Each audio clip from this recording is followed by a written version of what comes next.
Hello friends and welcome to the chemistry e-learners. Myself is Gauri and hey friends and I'm back. हमने पिछले 2 दिन से lecture नहीं upload किया था। मैं आज से फिर से लेक्चर अपलोड करना स्टार्ट कर दूंगी। मैं कुछ दिनों के लिए बाहर गई थी। ओके, तो हमने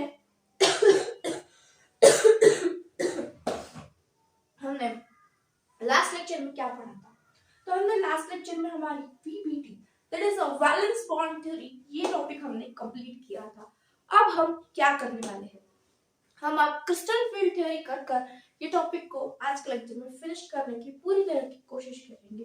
यानी कि मैं तो कहती हूँ कि आज टॉपिक को खत्म करके ही हम दम पकड़ेंगे। तो चलो फिर स्टार्ट कर देते हैं। क्रिस्टल फील्ड थ्योरी क्या है? Crystal field theory. ओके जी, अब इस क्रिस्टल फील्ड थ्योरी में हमें क्या क्या करना है? इस क्रिस्टल फील्ड थ्योरी में हमें क्या क्या पढ़ना है? क्रिस्टल फील्ड थ्योरी, अगर मैं बात करूं इस क्रिस्टल फील्ड थ्योरी की, तो सबसे पहले हमने अब तक क्या देखा था? हमने ये देखा था कि जब हमने वैलेंस बॉन्ड थ्योरी कर रहे थे तो हम कह रहे थे कि यहाँ हाइब्रिडाइजेशन है, यहाँ कुछ बॉन्ड फॉर्म हो रहा है। हम कह रहे थे यहाँ पर कोवैलेंट बॉन्ड फॉर्म हो रहा है। लेकिन जब एक क्रिस्टल फील्ड थ्योरी का मॉडल आया तो इन्होंने कहा कि ये एक इलेक्ट्रोस्टैटिक मॉडल है। कौन सा मॉडल है? ये एक क्या है? इलेक्ट्रोस्टैटिक मॉडल है। इलेक्ट्रोस्टैटिक मॉडल है। कौन सा मॉडल है? ये हमारा इलेक्ट्रोस्टैटिक मॉडल है हमारे पास। ओके, अगर ये हमारे पास इलेक्ट्रोस्टैटिक मॉडल है तो मैम हमने फिर बैलेंस बॉन्ड थ्योरी में हाइब्रिडाइजेशन वगैरह क्यों किया था? वो एक थ्योरी अलग है, वो एक थ्योरी, ये वाली थ्योरी एक अलग है। अगर हम बात करें इस क्रिस्टल फील्ड थ्योरी में इलेक्ट्रोस्टैटिक मॉडल है, इन्होंने ऐसा क्यों कहा? क्योंकि इन्होंने जनरली क्या माना कि जो कुछ भी इन्होंने क्या माना था कि जो कुछ भी हमारा सेंट्रल मेटल है, क्या है? सेंट्रल मेटल है। ये जो सेंट्रल मेटल है उस पर क्या चार्ज है जी? पॉजिटिव। एंड जो कुछ लिगैंड है वो आपके पास क्या है? नेगेटिव। इन दोनों के बीच अट्रैक्शन होगा एंड एक बॉन्ड फॉर्मेशन होगा। उन्होंने इसे क्या कहा? Electrostatic bond. Sorry, electrostatic bond का इन्होंने क्या दिया? इसे नाम दे दिया इन्होंने। ओके जी, ये अगर हम कहें कि ये इलेक्ट्रोस्टैटिक बॉन्ड है हमारे पास। ओके, इतनी बात हो गई। जब ये बॉन्ड था तो इसमें कुछ ना कुछ बॉन्ड बनने के लिए क्या रखती है हमारे पास? एनर्जी। जैसे जैसे हम इसे देखते हैं तो हम क्या देखते हैं कि degeneration of D orbital, degeneration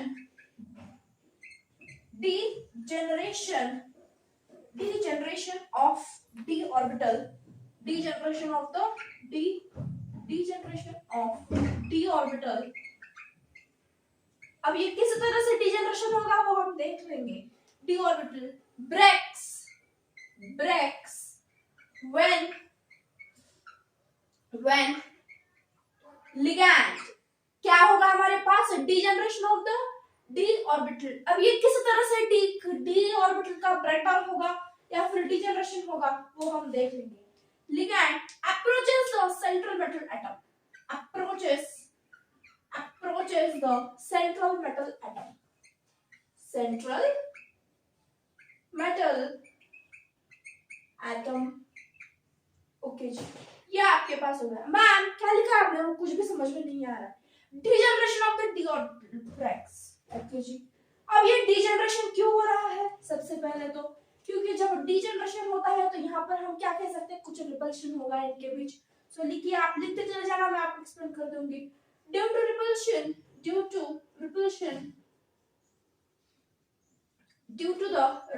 की वजह से क्या हो रहा है हमारे पास? रिपल्शन की वजह जो कुछ भी इलेक्ट्रॉन्स है वो क्या हो रहा है? अलग अलग ब्रेक डाउन हो रहा है। हमने इस तरह से लिखा भी है यहाँ पर। Okay, electron of D orbital,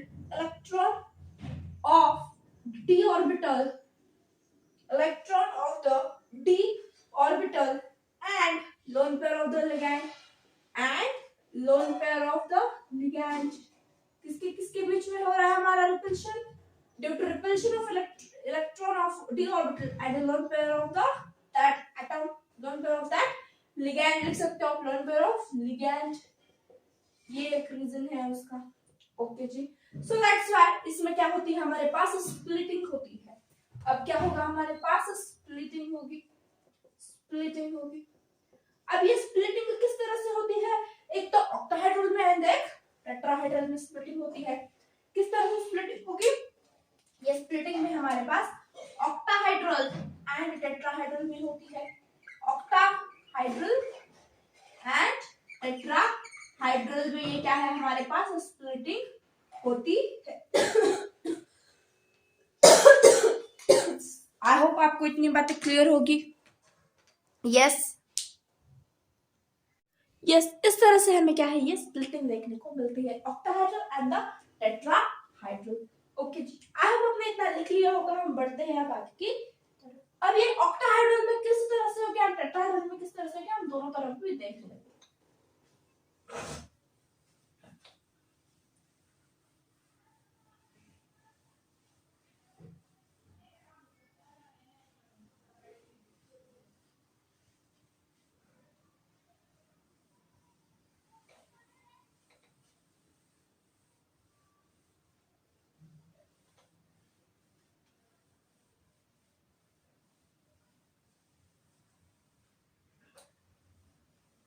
yes, चलो फिर अब हम बात कर लेते हैं। अब सपोज ये क्या है, हमारे पास एक डी ऑर्बिटल है, ये क्या है आपका डी ऑर्बिटल है।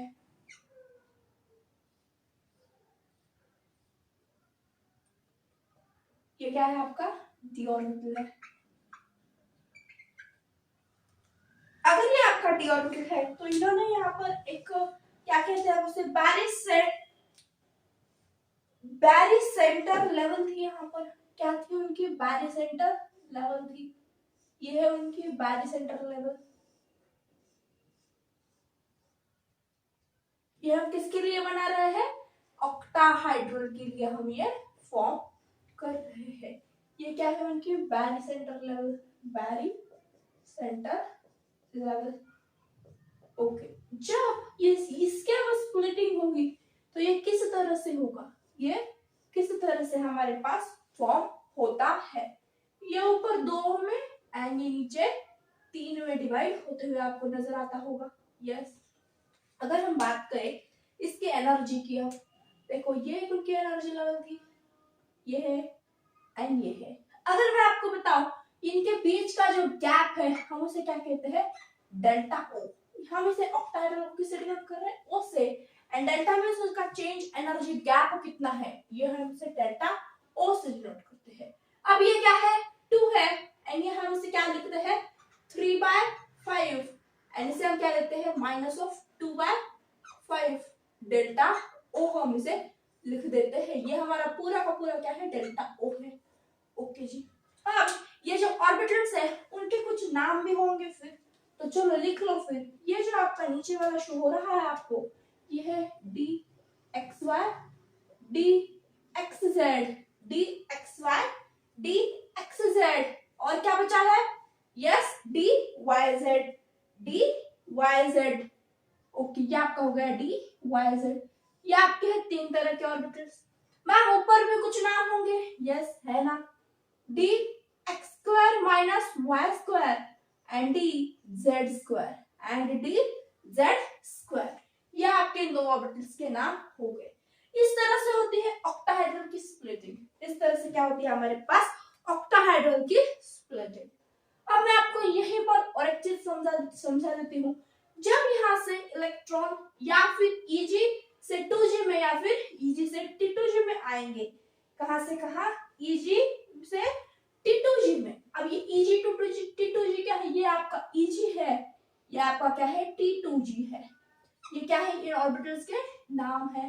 Eg क्या है, Eg हमारे पास ऑक्टाहेड्रल में ऊपर की तरफ होता है, तो टेट्राहेड्रल में Eg नीचे की तरफ, तो T2G ऊपर की तरफ होता है। इतनी बात क्लियर है आपको? यस, ये हो गई आपकी ऑक्टाहेड्रल की स्प्लिटिंग। चलो अब टेट्राहेड्रल की भी देख लेते हैं, टेट्राहेड्रल की भी स्प्लिटिंग देख लेते हैं। टेट्राहेड्रल की 1 2 3 4, यस ये आपके हो गए 5। यहाँ पर भी एक बारी सेंटर लेवल है, क्या है, एक बारी सेंटर लेवल है। Okay 1 2 3 1 2 3 4 5, yes. अब इससे आगे क्या होगी, इसके स्प्लिटिंग। ऊपर की तरफ 3 हो गए, यहाँ पर नीचे की तरफ 2 हो गए, ये हो गए आपके 3। ओके जी, यानी नीचे की तरफ आपके पास है ये 2। ओके, अब ये जो 3 है आप उसे क्या कहोगे, ये क्या है आपका T2G ऑर्बिटल से, क्या है T2G, यानी आपके पास क्या है EG ऑर्बिटल से। अगर ये आपके पास T2G है तो आप इसे क्या कहोगे, dxy dxz एंड dyz। ये क्या है आपके पास dx square minus y square and dz square. ये आपके पास EG एंड द T2G, ये आपके क्या हो गए ऑर्बिटल्स हो गए। इतनी बात आपको क्लियर है, हाँ ना बोलना पड़ेगा, यस। जब हमारे पास ये सब कुछ, ये क्या है आपका बारीसेंटर लेवल है, ये भी और ये भी। ओके जी, अब इसमें क्या आता है, हमारे पास एक इक्वेशन है, दिस डेल्टा टी, ये क्या है हमारे पास, this delta T is equal to 4/9 delta O, 4/9 delta O. इससे हमें साफ साफ दिखाई देता है जो कुछ भी ऑक्टाहेड्रल की स्प्लिटिंग है वो क्या है, मोर है। ये ऑक्टाहेड्रल की स्प्लिटिंग क्या है, मोर स्प्लिटिंग है इसकी, more splitting as comparison to tetrahedral. इसकी स्प्लिटिंग क्या है, लो, लो स्प्लिटिंग। ओके, अब ये इस तरह से क्यों हुआ, ये लो स्प्लिटिंग, ये हाई स्प्लिटिंग, उसके भी कुछ हम फैक्टर्स देखेंगे, इतनी बात याद रख लो। ओके जी, यहाँ पर और एक कॉन्सेप्ट आता है कि मैम इसमें कलर का भी कॉन्सेप्ट है क्या, यस इसमें कलर का भी कॉन्सेप्ट है। अब ये कलर के बारे में आप किस तरह से कहोगे, अगर मैं आपको कहूं कि EG से T2G आएगा या फिर T2G से EG, कौन, इलेक्ट्रॉन, कौन, अगर इलेक्ट्रॉन की मूवमेंट EG से T2G हुई या फिर T2G से EG हुई, T2G से EG हुई या फिर EG से T2G हुए, तो हमारे पास क्या होता है, एक DD ट्रांजिशन हो जाता है। क्या होता है हमारे पास, DD ट्रांजिशन। एंड जब भी कभी इलेक्ट्रॉन मूव होता है तो उसमें क्या शो हो जाता है, कलर शो हो जाता है। तो कलर कब शो होगा, जब DD ट्रांजिशन होगा, DD ट्रांजिशन होगा। ओके, ये DD ट्रांजिशन किस तरह से होगा, या तो इलेक्ट्रॉन EG से T2G जाए, EG से T2G, या फिर T2G से EG जाए, इस तरह की आपकी क्या है इलेक्ट्रॉन की मूवमेंट होगी। तो आपके पास क्या शो होता है, आपके पास एक कलर शो हो जाता है। ये कलर का कॉन्सेप्ट हमारे पास बहुत ज्यादा डिटेल में है, लेकिन मैंने आपको एक कलर क्यों शो होता है ये मैंने यहाँ पर आपको पढ़ा दिया है। ओके, इतनी बातें क्लियर है आपको। ओके, अब देख लेते हैं, हमें ये बात पता है कि जब हमारे पास क्या है, स्ट्रॉन्ग फील्ड लिगैंड है, स्ट्रॉन्ग फील्ड लिगैंड है एंड वीक फील्ड लिगैंड है। स्ट्रॉन्ग फील्ड लिगैंड का मीनिंग क्या है, उसमें पैरिंग एनर्जी ज्यादा है, पैरिंग करने के लिए एनर्जी लगती है, ये बात भी मैंने आपको बता दी है। तो जब भी पैरिंग करनी है हमें, तो पैरिंग के लिए क्या होती है, एनर्जी ज्यादा होती है। यानी कि जब स्ट्रॉन्ग फील्ड लिगैंड आएगा तो ये delta is greater than pairing, delta is greater than the pairing, यानी कि स्ट्रॉन्ग फील्ड लिगैंड है तो delta is greater than pairing, यानी कि यहाँ पर स्प्लिटिंग एनर्जी क्या है, ज्यादा है। अगर स्प्लिटिंग एनर्जी ज्यादा है यानी कि वहां क्या है, SFL स्ट्रॉन्ग फील्ड लिगैंड है, वो पैरिंग करने के लिए क्या है, तैयार है।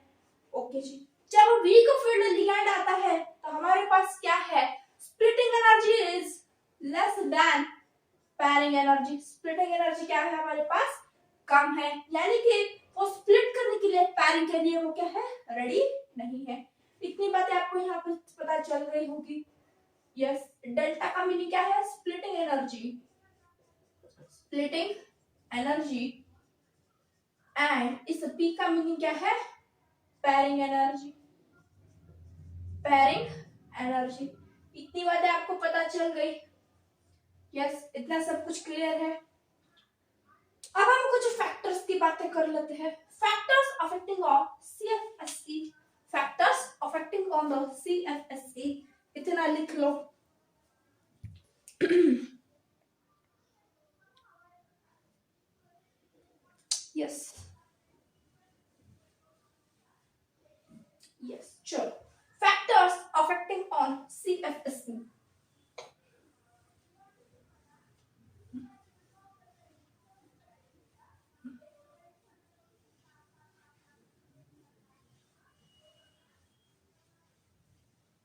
अगर वीडियो अच्छी लग रही है तो आप like share and subscribe channel को कर सकते हैं। चलो भाई फिर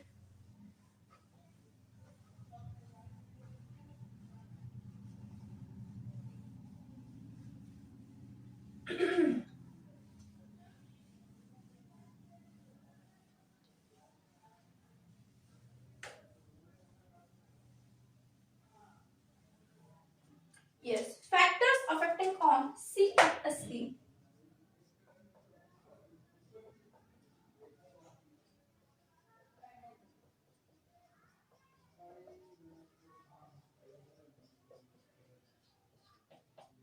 क्रिस्टल फील्ड, CFSE का मीनिंग क्या है? Crystal field splitting energy. क्या है? Crystal field splitting energy. Crystal field splitting energy. Crystal field splitting energy. Okay,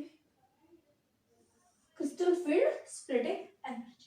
सबसे पहले delta O is directly proportional to, delta O is directly proportional to charge on the central metal atom.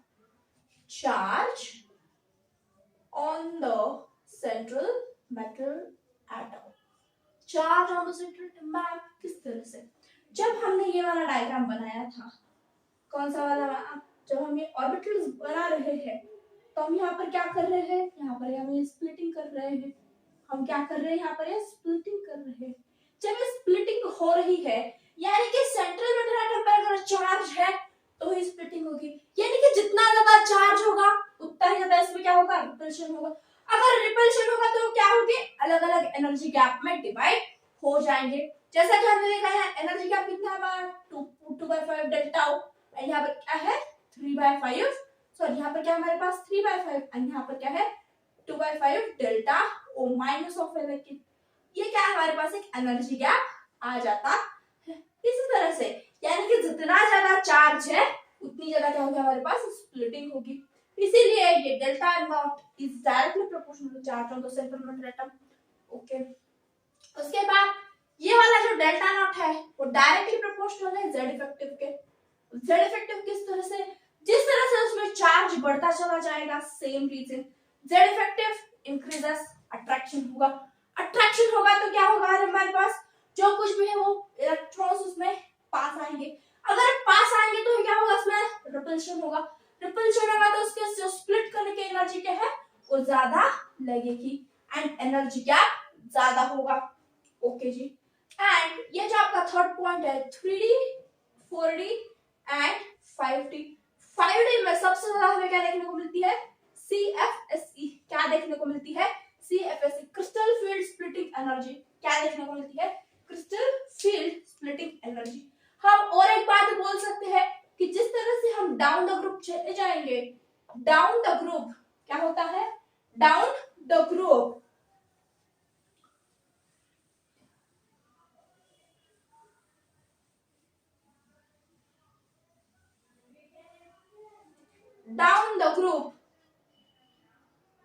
down the group CFSE increases। CFSE क्या होती है? हमारे पास increase होती है। इतनी बात क्लियर है आपको? ओके जी, उसके बाद ये डेल्टा नॉट और किसके प्रोपोर्शनल है क्या मैम? यस, ये जो आपका डेल्टा नॉट है वो कितना ज्यादा लिगैंड स्ट्रॉन्ग है उस पर भी क्या करता है? डायरेक्टली प्रोपोर्शनल है या फिर वैरी करता है। That is a strength of the ligand। strength of the ligand ये जिस तरह से है, अब strength of the ligand strength of the ligand का मीनिंग क्या है? जितना ज्यादा वो स्ट्रॉन्ग होगा उतने ज्यादा वो पैरिंग कर पाएगा। हम क्या कहते हैं? स्ट्रॉन्ग फील्ड ligand है तो क्या करते हैं? हम उसकी पैरिंग कर लेते हैं। उसी तरह से ये भी है। एंड मैंने आपको बता ही दिया है कि delta T is equal to 4/9 delta O। क्या है कि क्या कहना चाहती हूँ मैं? ऑक्टाहेड्रल में स्प्लिटिंग ज्यादा है एज कंपैरिजन टू टेट्राहेड्रल। ये क्या थे? कुछ हमारे फैक्टर्स थे अफेक्टिंग ऑन द CFSE। क्या थे हमारे कुछ ये फैक्टर्स थे? इतनी बात आपको क्लियर हो गई होगी। इतना लिख लो पहले, चलो लिख लो इतना।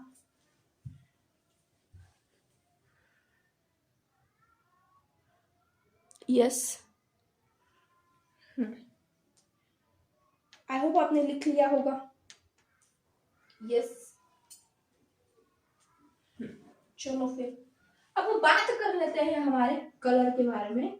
अब ये कलर के बारे में तो आपको इतना तो बता दिया है कि कलर क्यों दिखता है, डिग्री ट्रांजिशन होता है। डिग्री ट्रांजिशन किस तरह से होता है, अगर इलेक्ट्रॉन Eg से T2G में आए या फिर T2G से Eg में आए तो क्या होता है, हमारे पास कलर शो हो जाता है। ओके जी, अब ये मैं एक सर्कल बनाती हूँ। इस सर्कल में आप इंडिगो छोड़कर सारे के ग्रीन लिख सकते हैं। 1, ये हमारे 4 यानी 6, V यानी कि वायलेट कलर है। उसके बाद blue green yellow, blue green yellow red, क्या रहेगा हमारा वेब ग्रीन, यो violet blue green and then orange. Yes, orange लिख सकती हूँ मैं यहाँ पर। यस, ये कुछ कलर्स लिख दिए हैं मैंने। अब जब इसके जो अपोजिट है यानी कि रेड ग्रीन के साथ आएगा, वायलेट येलो के साथ आएगा, ये वायलेट येलो के साथ है। ओके जी, ये ऑरेंज ग्रीन के साथ आएगा, सॉरी ऑरेंज ब्लू के साथ आता है, ऑरेंज ब्लू के साथ, एंड रिमेनिंग क्या है, ऑरेंज ब्लू हो गया हमारा, VI हो गया, एंड रेड ग्रीन के साथ आता है, रेड ग्रीन के साथ आता है। इस तरह से क्या है, आपको ये कलर शो करता है। इस तरह से कंट्रास्ट कलर शो करता है। कौन सा कलर, कंट्रास्ट। इस तरह से अपोजिट कलर का शो हो जाता है। अगर वायलेट है तो आपको येलो शो होगा, ऑरेंज है तो ब्लू, यानी कि जो वो एनर्जी एब्सॉर्ब करेगा उसकी अपोजिट रेंज की एनर्जी आपको रिफ्लेक्ट दिखेगी, रिफ्लेक्ट होती है। इतनी बात आपको क्लियर है? हाँ ना बोलना पड़ेगा भाई। अगर क्लियर है तो लाइक ठोको, अगर आपको लाइक से तो आपको बात मेरे समझ में आ रही है, लाइक ठोक के चले जाना। यस, ओके, इतना तो आपको ये समझ में आ गया है। अब मैं आपको और एक चीज बताना चाहती हूँ।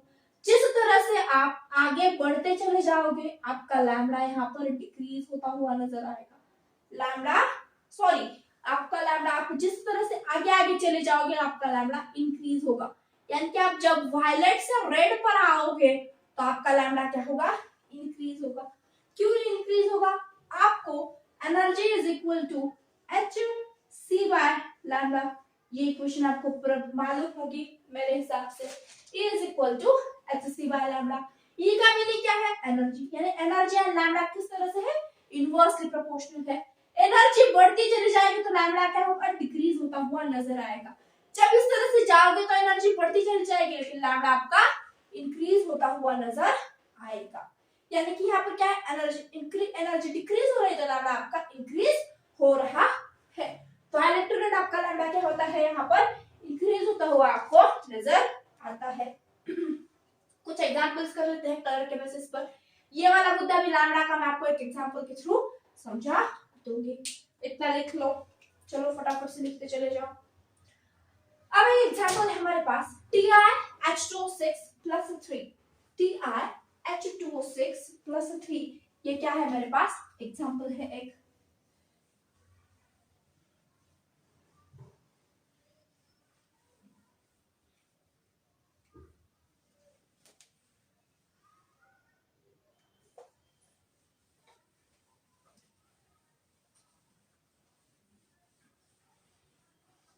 हमें पता है कि जो H2 है हमारा वो क्या है, एक लिगैंड है। किस तरह का लिगैंड है, वो न्यूट्रल लिगैंड है। अगर जब हम इसे हीट करते हैं तो क्या हो जाता है, यहाँ से वाटर का रिमूवल हो जाता है। जब भी हमने वाटर का रिमूवल हो गया तो हमें जो कंपाउंड मिला वो कैसा था, वो हमें कलरलेस मिला। जो कुछ भी हमारा TiH2O6 था वो पहले क्या था, वायलेट कलर का था। आफ्टर हीटिंग उसमें क्या हो गया, कलर, उसका कलर है वो कलरलेस हो गया। क्यों कलरलेस हो गया, क्योंकि उसमें हमने लिगैंड ही हटा दिया। अब मैम लिगैंड हटा दिया तो क्या हुआ, हमने एक पॉइंट पढ़ा था कि delta was directly proportional to, किसके प्रोपोर्शनल है वो डायरेक्टली, अगर हम बात करें तो स्ट्रेंथ ऑफ द लिगैंड। अगर लिगैंड है तो कलर शो होगा, लिगेंड है उसमें से हटा दिया तो वो कलरलेस हो जाता है।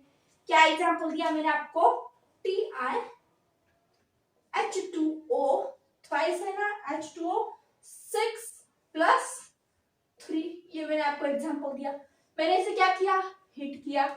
जब हिट किया तो क्या हुआ, मुझे क्या मिला, यहाँ से एक कलरलेस कंपाउंड मिला।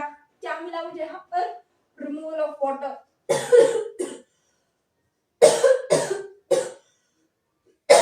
जब रिमूवल ऑफ वाटर किया यहाँ से तो एक कलरलेस कंपाउंड मिला, कलरलेस कंपाउंड मिला। यह कलरलेस क्यों था, क्योंकि इसमें से मैंने क्या हटा दिया था, लिगैंड को रिमूव कर दिया था। लिगैंड को क्या कर दिया था मैंने, रिमूव कर दिया था। जब लिगैंड को ही रिमूव कर दिया तो इसमें ना कोई अट्रैक्शन बची, अट्रैक्शन नहीं बची है। अगर कोई अट्रैक्शन नहीं है तो कोई इसमें स्प्लिटिंग भी नहीं होगी, नो स्प्लिटिंग, नो स्प्लिटिंग। अगर इसमें कुछ स्प्लिटिंग नहीं है तो no d d transition, no d d transition. अभी अभी देखा है, अगर डीडी ट्रांजिशन होता है तो इसमें क्या होता है, शो होता है। लेकिन यहाँ तो डीडी ट्रांजिशन ही नहीं तो कलर नहीं आता है। ये हो गया आपका पहला एग्जांपल कलर के बारे में। ओके, और एक सेम एग्जांपल है, दैट इज द CuSO4.5H2। अगर किसी को पता नहीं है कि आपकी क्लास 11th की बुक में आपको डिनोटेड है कि ये जो आपका CuSO4.5H2 है, इसमें से 4 बॉन्ड कोऑर्डिनेट है, 4 बॉन्ड क्या है इसमें, कोऑर्डिनेट बॉन्ड है, कोऑर्डिनेट बॉन्ड है। एंड एक बॉन्ड आपका क्या है, हाइड्रोजन बॉन्ड है। एक बॉन्ड क्या है, हाइड्रोजन बॉन्ड है। इस तरह से आपको ये शो करता है। इतनी बात क्लियर है आपको, 4 कोऑर्डिनेट बॉन्ड है एंड एक हाइड्रोजन बॉन्ड बना देता है। ओके जी, अब जब ये CuSO4.5H2 की बात आती है तो इसे भी क्या किया हमने, ये ब्लू कलर का है, ये क्या है, ब्लू विट्रियोल है। ये कौन सा कलर है इसका, इसके ब्लू कलर में आता है। ओके, इसमें से भी हमने क्या किया, इसे हीट किया। ये हमें क्या देता है, अनहाइड्रस CuSO4 देता है। ये क्या है आपका, CuSO4 है लेकिन क्या है, अनहाइड्रस है। अगर ये अनहाइड्रस है तो इसमें नो कलर। अब कलर क्यों नहीं है, सेम रीजन, लिगैंड रिमूव कर दिया, लिगैंड रिमूव कर दिया तो अट्रैक्शन नहीं। अगर अट्रैक्शन है तो इसमें कुछ स्प्लिटिंग नहीं, अगर स्प्लिटिंग नहीं तो कोई डीडी ट्रांजिशन नहीं, डीडी ट्रांजिशन नहीं तो कोई कलर नहीं आता है। सेम रीजन, ये आपका सेकंड एग्जांपल कंप्लीट हो गया। अब ये जो थर्ड एग्जांपल है वो बहुत ही प्यारा सा एग्जांपल है, आप लिख लो NiH2O6 NiH2O6+3 है, सॉरी +2 है आपके पास। ओके जी, ये क्या आ जाता है आपके पास, +2 है। ये जो है इसमें सबसे पहले क्या ऐड किया था, En ऐड किया था। इसने क्या कंपाउंड बनाया, NiH2O4 time and En and complex पूरा का पूरा +2 में ही है। ओके, उस पर फिर से एक बार और एक बार En ऐड किया तो उसने क्या बनाया, NiH2O twice, NiH2O twice, En twice, En भी ट्वाइस एंड पूरा कॉम्प्लेक्स +2 में। और एक बार इस पर En ऐड किया गया और एक बार इस पर क्या किया, En ऐड किया। इसने क्या बनाया, NiEn थ्राइस बना दिया। ओके, अब कलर देख लो कंपाउंड के। ये जो आपका NiH2O6 है वो आपका पहले ग्रीन कलर में है।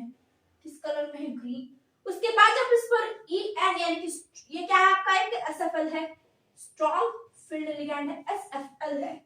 ओके, ये जो NiH2O4En है वो किस कलर में हो गया, ये पहले ब्लू कलर में हो गया, पहले ब्लू कलर में हो गया आपके पास।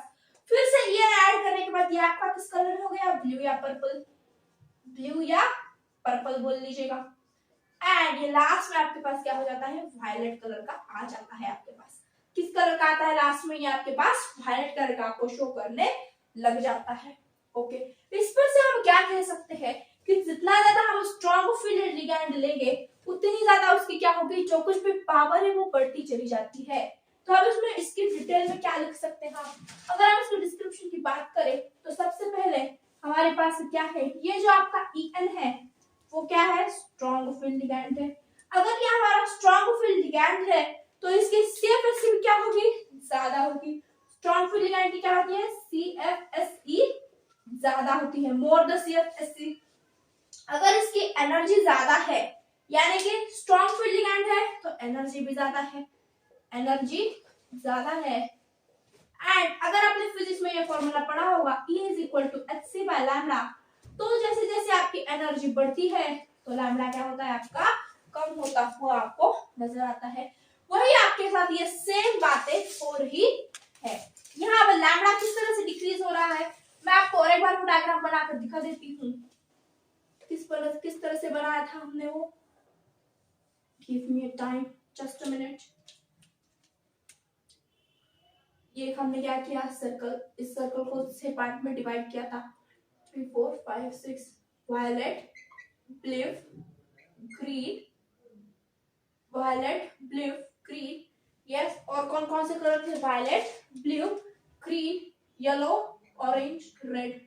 देखो मैंने क्या कहा था, इस तरह से आपका लैम्डा क्या होता है, इंक्रीज होता है। इस तरह से जिस तरह से क्या हो गया उस तरह से क्या होता है आपका लैम्डा इंक्रीज होता हुआ आपको नजर आता है। देखो इस तरह से आप जा रहे हो, सबसे पहले क्या आया आपके पास, ग्रीन आया, ओके। ग्रीन से वो क्या हो गया, ब्लू में हो गया, यानी कि फिर से यहाँ पर लैम्डा कम हो गया। पेल ब्लू से क्या है, फिर ब्लू ही है, यानी कि पेल ब्लू से थोड़ा सा डार्क हो गया। एंड फिर आपके पास क्या आ जाता है, वायलेट, यानी कि किस तरह से जा रहा है ये लैम्डा आपका डिक्रीज हो रहा है। लैम्डा क्या हो रहा है आपके पास, डिक्रीज होता हुआ आपको नजर आ रहा है। ये था आपका पूरा, जिस तरह से मैंने आपको ये पॉइंट बताया भी था CFSC के पॉइंट्स में कि delta O is directly proportional to ये जो आपकी है CFSE, यानी कि strength of the ligand, strength of the ligand. And ethylene diamond आपके पास क्या है, स्ट्रॉन्ग फील्ड लिगैंड है। इतनी बातें क्लियर हो गई, यस। अब आपके पास लास्ट पॉइंट बचता है, that is the bonding in the metal carbon, bonding in the metal carbon. जब आप bonding in the metal carbon की बात करते हो तो यहाँ पर उसे क्या कहते थे, सिनर्जिक बॉन्ड कहते हैं। अब सिनर्जिक बॉन्ड में किस तरह से बॉन्डिंग होती है वो हमें देखना है। सिनर्जिक बॉन्ड में किस तरह से बॉन्डिंग शो करती है वो हमें एक बार देख लेना है। ओके जी, मैं आपको सिंपल पॉइंट्स में लिखवा दूंगी। सबसे पहले आप 2 एग्जांपल लिख लो जो कि आपके एनसीईआरटी में गिवन है एंड बहुत ज्यादा इंपॉर्टेंट है आपके लिए।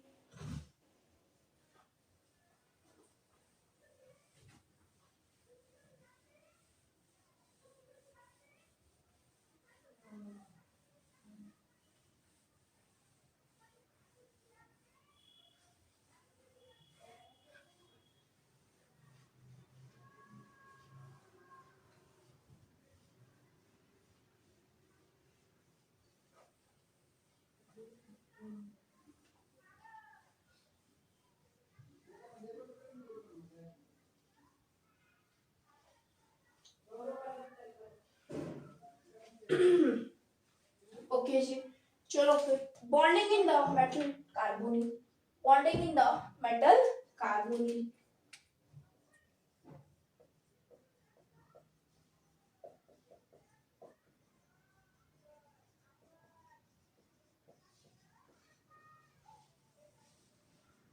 इसमें आपके पास एग्जांपल है Mn2 CO Mn2 CO10, ये आपके पास एग्जांपल है। इसका स्ट्रक्चर देख लो किस तरह से है,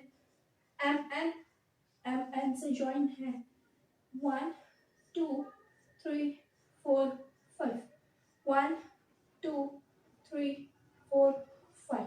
ये आपके पास क्या है, सारे के सारे CO बॉन्ड है, CO CO CO CO CO।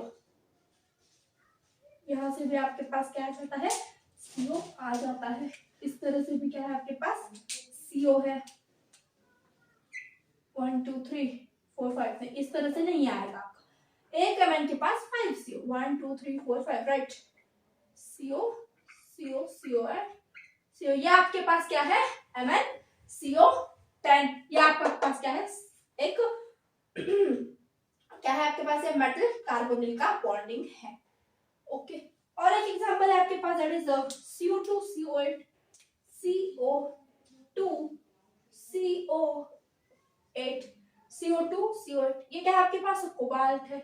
अगर मैं बात करूं तो आपके पास क्या है, कोबाल्ट है, सीओ में बॉन्डिंग है, यहाँ से 3, यहाँ से 3, ये कितने हो गए आपके 6, कितने हो गए आपके ये 6। अब ये जब यहाँ से सी डबल बॉन्ड ओ इस तरह से and C double bond O इस तरह से आपके पास क्या आ जाता है, ये इसी तरह से CO2 CO8, ये क्या है आपके पास एक बॉन्डिंग शो हो जाती है। ओके, ये आपके पास क्या है, एक बॉन्डिंग है। इतनी बात क्लियर है आपको? ये दोनों एग्जांपल आपके एनसीईआरटी में है, आप देख भी सकते हैं। अब अगर बात करो मैं आपको और कुछ एग्जांपल दे दूं, हमने NiCO4 के बारे में बात की थी, NiCO4 के बारे में, ये क्या है आपके पास, टेट्राहाइड्रल है, टेट्राहाइड्रल यानी कि sp3 है, ये भी क्या है, मेटल कार्बोनिक की ही बॉन्डिंग है हमारे पास। आई होप आपको ये क्लियर हो गया होगा। अब हम बात कर ले थोड़ा बहुत सिनर्जिक बॉन्ड के बारे में। आप इतना लिख लो, चलो इतना लिख लो। बहुत ही सिंपल तरीके से आपको बनाऊंगी मैं, आपको कुछ भी एमओटी वगैरह नहीं पढ़ाऊंगी, एकदम सिंपल तरीके से हमसे जानने की कोशिश करेंगे। बहुत सारे लोग इसे एमओटी के थ्रू भी पढ़ाते हैं, लेकिन मैं आपको एमओटी नहीं पढ़ाऊंगी यहाँ पर।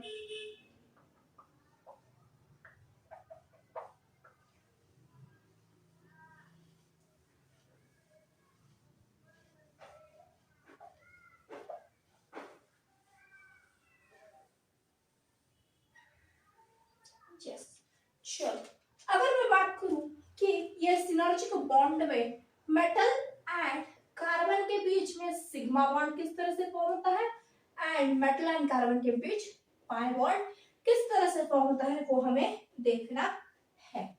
ओके, जब सिग्मा बॉन्ड की हम बात कर रहे हैं तो हम क्या कहते हैं, इसमें जो पाई 2p ऑर्बिटल है, पाई 2p ऑर्बिटल है वो क्या है, यहाँ पर वैकेंट है। पाई 2p ऑर्बिटल क्या है आपके पास, वैकेंट है, वैकेंट है आपके पास। अगर ये वैकेंट है तो यहाँ पर कोई तो डोनेट करेगा। यहाँ पर कौन डोनेट करता है वो बहुत ज्यादा इंपॉर्टेंट है। जो कुछ भी लोन पेयर है वो यहाँ पर क्या करती है, donate lone pair. Lone pair इस 2 पाई में, पाई टू पाई में आ जाती है, डोनेट लोन पेयर। एंड जिस तरीके से डोनेट लोन पेयर हो जाती है उसी तरह से यहाँ पर सिग्मा बॉन्ड, जो कुछ भी वैकेंट कहाँ पर डोनेट की जाती है, ये donate lone pair vacant, pi to orbital vacant है। ओके, पाई टू ऑर्बिटल ये किसकी है, ये जो कुछ भी आपका CO है उसकी क्या है, ये पाई टू p ऑर्बिटल है। ये वैकेंट है तभी तो हम उसमें सॉरी वैकेंट ऑर्बिटल ऑफ